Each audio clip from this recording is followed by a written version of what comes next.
ಸ್ವಪ್ನೇನ ಶಾರೀರಮಭಿಪ್ರಹತ್ಯ ಸುಪ್ತಃ ಸುಪ್ತಾನಭಿಚಾಕಶೀತಿ ಏತಸ್ಮಿನ್ ಖಲು ಅಕ್ಷರೇ ಗಾರ್ಗೆ ಆಕಾಶಃ ಓತಶ್ಚ ಪ್ರೋತಶ್ಚ ವಾಚಂ ಧೇನುಮುಪಾಸೀತ ತಸ್ಯಾಹ ಪ್ರಾಣಋಷಭೋ ಮನೋವತ್ಸಃ.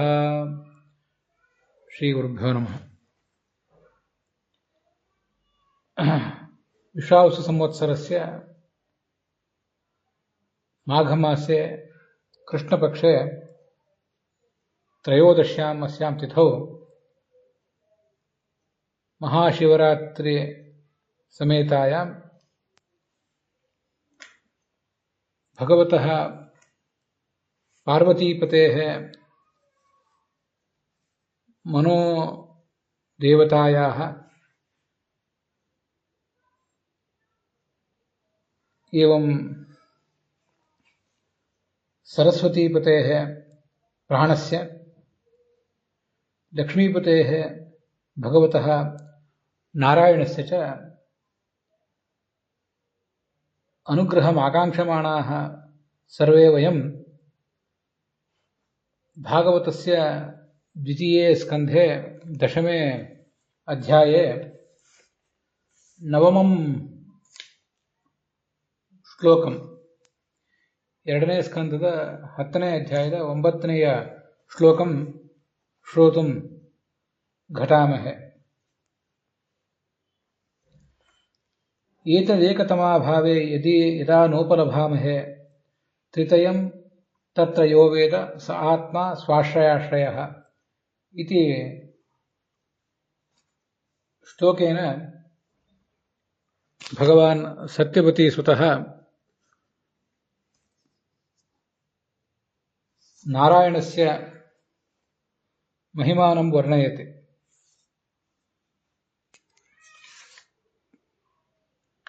ಸರ್ವೇಪ್ಯೇತೆ ಜೀವಾಃ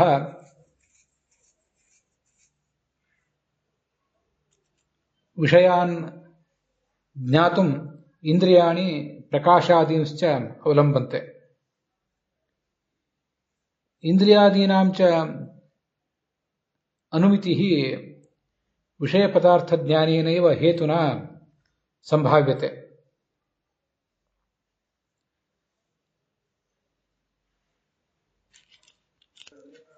ತಥಾ ಚ ಚಕ್ಷುರಾದೀನಿ ಇಂದ್ರಿಯಾಣಿ ಪ್ರಕಾಶಾದಯಃ ಸಹಕಾರಿಣಃ ಘಟಾದಯಶ್ಚ ಪದಾರ್ಥಾಃ ಇತಿ ತೃತೀಯಂ ಅವಲಂಬತೆ ಜ್ಞಾನಂ. ಏತೇಷು ತ್ರಿಷು ಏಕತಮಸ್ಯಾಪಿ ಅಭಾವೆ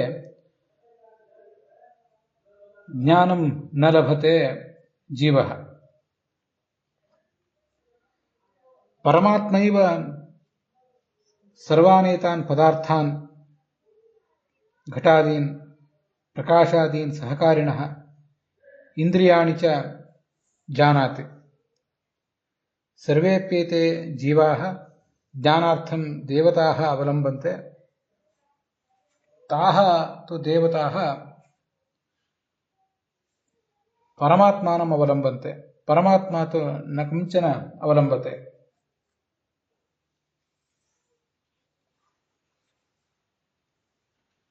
ಅಸ್ಯ ಭಾಗವತಸ್ಯ ಪ್ರವಚನಸ್ಯ ಪ್ರಾರಂಭಸ್ಥು ಭಗವತಃ ನಾರಾಯಣಸ್ಯ ಅಕ್ಷರಶಬ್ದವಾಚ್ಯಾಯಾः ಲಕ್ಷ್ಮ್ಯಾः एवं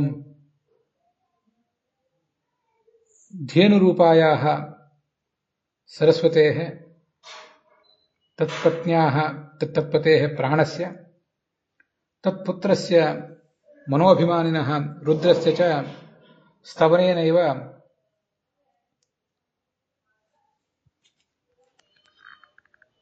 ಪ್ರಾರಂಭಿ. ಎಲ್ಲ ಶ್ರೋತೃಗಳಿಗೂ ಶಿವರಾತ್ರಿ ಪರ್ವದ ಶುಭಾಶಯಗಳು ಮತ್ತು ನಮಸ್ಕಾರಗಳು. ಮನೋಭಿಮಾನಿಯಾದ ರುದ್ರನ, ಪಾರ್ವತೀ ದೇವಿಯ, ಸರಸ್ವತಿ ಮತ್ತು ಪ್ರಾಣರ ಹಾಗೆ ಲಕ್ಷ್ಮೀನಾರಾಯಣರ ಸ್ತೋತ್ರದೊಂದಿಗೆ ಇವತ್ತಿನ ಈ ಪ್ರವಚನ ಪ್ರಾರಂಭ ಕಂಡಿದೆ. ಆರಂಭದಲ್ಲಿ ಬೃಹದಾರಣ್ಯಕ ಉಪನಿಷತ್ತಿನಲ್ಲಿ ಬಂದಿರುವಂತೆ ಲಕ್ಷ್ಮೀನಾರಾಯಣರ, ಸರಸ್ವತಿ ಪ್ರಾಣರ, ಶಿವಪಾರ್ವತಿಯರ ಸ್ಮರಣವನ್ನು ನಾವು ಮಾಡಿಕೊಂಡಿದ್ದೇವೆ. ಈ ಜೀವರಿಗೆ ವಿಷಯ ಪದಾರ್ಥಗಳ ಜ್ಞಾನ ಬರಬೇಕಾದರೆ 3 ಸಂಗತಿಗಳು ಬೇಕು. ಇಂದ್ರಿಯಾದಿಗಳು ಬೇಕು, 5 ಜ್ಞಾನೇಂದ್ರಿಯ, ಕರ್ಮೇಂದ್ರಿಯ ಮತ್ತು ಮನಸ್ಸು ಬೇಕು. ಅದಕ್ಕೆ ಸಹಕಾರಿಯಾಗಿ ಪ್ರಕಾಶ, ವಿಷಯ ಸಂಸರ್ಗ ಮೊದಲಾದದ್ದು ಬೇಕು, ವಿಷಯದ ಸಂಬಂಧ ಬೇಕು, ಹಾಗೆ ಪದಾರ್ಥಗಳು ಬೇಕು. ಇದು ಇಲ್ಲದೆ ಹೋದರೆ ಅಜ್ಞಾನ ಬರೋದಿಲ್ಲ. ವಿಷಯ ಪದಾರ್ಥದ ಜ್ಞಾನ ಬರಲಿಕ್ಕೆ ಇಂದ್ರಿಯಾದಿಗಳು ಬೇಕು. ಇಂದ್ರಿಯಾದಿಗಳು ಇವೆ ಅಂತ ತಿಳಿಯಲಿಕ್ಕೆ, ಅನುಮಾನ ಮಾಡಲಿಕ್ಕೆ ನಮಗೆ ಜ್ಞಾನ ಅನ್ನೋದು ಬೇಕು. ಆ ವಸ್ತುಗಳ ಜ್ಞಾನ ಅನ್ನುವ ಹೇತುವನ್ನು ಇಟ್ಟುಕೊಂಡು ಅನುಮಾನ ಮಾಡ್ತೇವೆ. ಇದರಲ್ಲಿ ಯಾವುದಾದ್ರೂ ಒಂದಕ್ಕೆ ಕೊರತೆ ಆದರೂ ನಮಗೆ ಜ್ಞಾನ ಬರೋದಿಲ್ಲ. ನಿದ್ರೆ ಬರುವಾಗ ಆ ಯಾವ ಪ್ರೇರಕರು, ದೇವತೆಗಳು ಅವರನ್ನು ಪ್ರೇರಿಸದೇ ಇದ್ದಾಗ ಜ್ಞಾನ ಬರೋದಿಲ್ಲ. ಪರಮಾತ್ಮ ಮಾತ್ರ ಎಲ್ಲವನ್ನೂ ತಿಳಿದಿದ್ದಾನೆ. ಹೀಗೆ ಎಲ್ಲ ಜೀವರು ಕೂಡ ಜ್ಞಾನಕ್ಕಾಗಿ ಭಗವಂತನನ್ನ, ದೇವತೆಗಳನ್ನು ಆಶ್ರಯಿಸಿದ್ದಾರೆ. ದೇವತೆಗಳು ಪರಮಾತ್ಮನನ್ನು ಆಶ್ರಯಿಸಿದ್ದಾರೆ. ಪರಮಾತ್ಮ ಮಾತ್ರ ಯಾರನ್ನೂ ಆಶ್ರಯಿಸಿಲ್ಲ ಅಂತ ಈ 9ನೇ ಶ್ಲೋಕದಲ್ಲಿ ವರ್ಣನೆ ಮಾಡ್ತಾರೆ. ಇಲ್ಲಿ ಭಾಗವತ ತಾತ್ಪರ್ಯದಲ್ಲಿ ಆಚಾರ್ಯರು ಬೃಹದಾರಣ್ಯಕ ಉಪನಿಷತ್ತಿನ ಮಾತನ್ನು ಉದ್ಧರಿಸಿದ್ದಾರೆ. ಅದನ್ನು ಕೂಡ ಇವತ್ತು ಪ್ರವಚನದ ಆರಂಭದಲ್ಲಿ ಮಂಗಲಾಚರಣ ರೂಪದಲ್ಲಿ ನಾವು ನೋಡಿದ್ವಿ.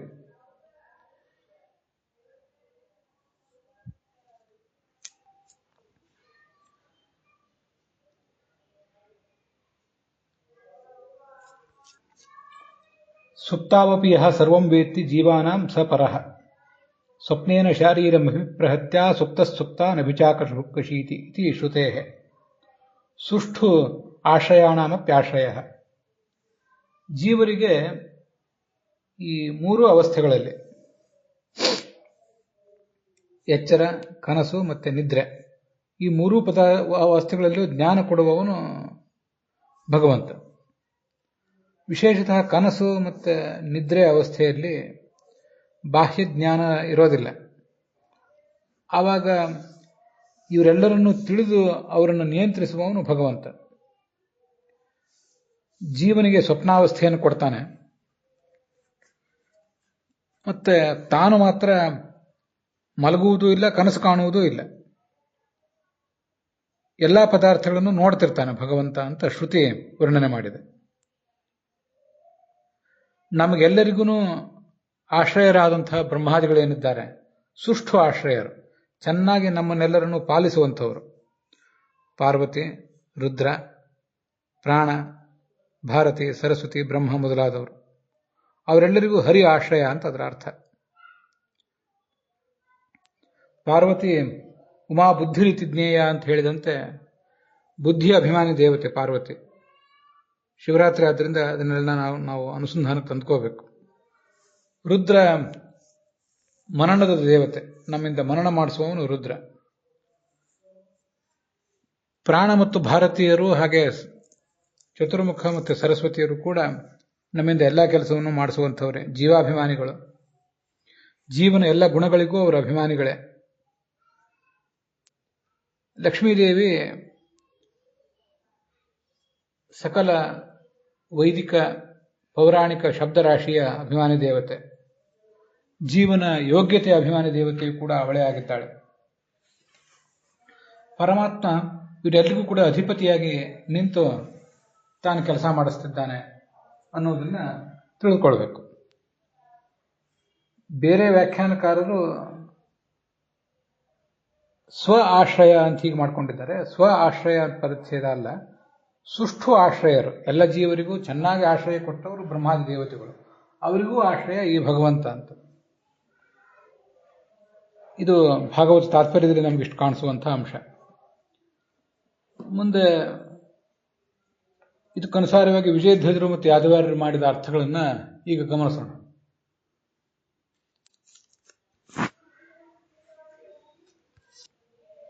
ತ್ರಿತಯಂ ಲೋಪಲಭಾಮಹಿ, ಈ 3 ನಮಗೆ ತಿಳಿಲಿಕ್ಕಾಗೋದಿಲ್ಲ.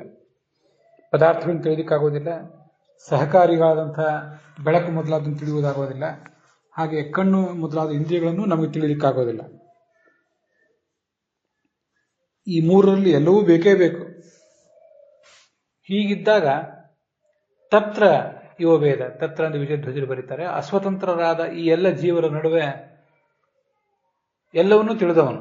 ಪದಾರ್ಥಗಳನ್ನು ತಿಳಿದಿದ್ದಾನೆ, ಇಂದ್ರಿಯಗಳನ್ನು ತಿಳಿದಿದ್ದಾನೆ, ಇಂದ್ರಿಯಾಭಿಮಾನಿ ದೇವತೆಗಳನ್ನು ತಿಳಿದಿದ್ದಾನೆ, ಹಾಗೆ ಪ್ರಕಾಶ ಮೊದಲಾದ ಸಹಕಾರಿಗಳನ್ನು ಅವನೇ ತಿಳಿದಿದ್ದಾನೆ. ಅವನೇ ಭಗವಂತ. ತತ್ರ ಅಂದರೆ ಯಾದವಾರ್ಯರ ಪ್ರಕಾರ ಆ ಅವಸ್ಥೆಯಲ್ಲಿ ಅಂತ ಸ್ವಲ್ಪ ಭೇದ ಇದೆ. ಜಾಗೃತ ಅವಸ್ಥೆಯಲ್ಲಿ ನಮಗೆ ಸಾಕಷ್ಟು ಜ್ಞಾನ ಇರ್ತದೆ. ಕನಸಿಗೆ ಹೋದಾಗ ಹೊರಗಿನ ಜ್ಞಾನಗಳಿರೋದಿಲ್ಲ. ಮನಸ್ಸಿನ ಪರದೆಯ ಮೇಲೆ ನಮ್ಮ ಸಂಸ್ಕಾರಗಳೆಲ್ಲವೂ ಕೂಡ ಅನೇಕ ಸಂಗತಿಗಳನ್ನು ನಮಗೆ ತೋರಿಸ್ತವೆ. ಸಂಸ್ಕಾರಗಳ ಮೂಲಕ ಮನಸ್ಸು ತೋರಿಸ್ತದೆ. ಕನಸಿಗೆ ಹೋದಾಗ ಮನಸ್ಸಿನ ಪರದೆಯ ಮೇಲೆ ಈ ಆಟ ನಡೀತದೆ. ಕನಸನ್ನು ದಾಟಿ ಮಲಗುವ ನಿದ್ರೆ ಅವಸ್ಥೆಗೆ ಹೋದಾಗ ಅದನ್ನೇ ಇಲ್ಲಿ ಸ್ವಪ್ನ ಅಂತ ಹೇಳಿದ್ದಾರೆ. ಸ್ವಪ್ನ ಶಬ್ದ ಸುಪ್ತಿಪರಹ ಅಂತ ಯಾದವಾರ್ಯರು ವ್ಯಾಖ್ಯಾನ ಮಾಡ್ತಾರೆ. ಸ್ವಪ್ನ ಅಂದರೆ ಸುಪ್ತಿ ಅಂತನೂ ಆಗಬಹುದು, ಸ್ವಪ್ನಾದಿ ಅವಸ್ಥೆಗಳು ಅಂತನೂ ಆಗಬಹುದು ಅಂತನೂ ಕೆಲವು ಕಡೆ ವ್ಯಾಖ್ಯಾನ ಇದೆ. ಸ್ವಪ್ನೇನ ಶಾರೀರಂ ಅಭಿಪ್ರಹತ್ಯ, ಶಾರೀರ ಅಂದರೆ ಶರೀರದಲ್ಲಿರುವ ಜೀವ, ಅವನನ್ನ ಸ್ವಪ್ನದ ಜೊತೆಗೂಡಿಸಿ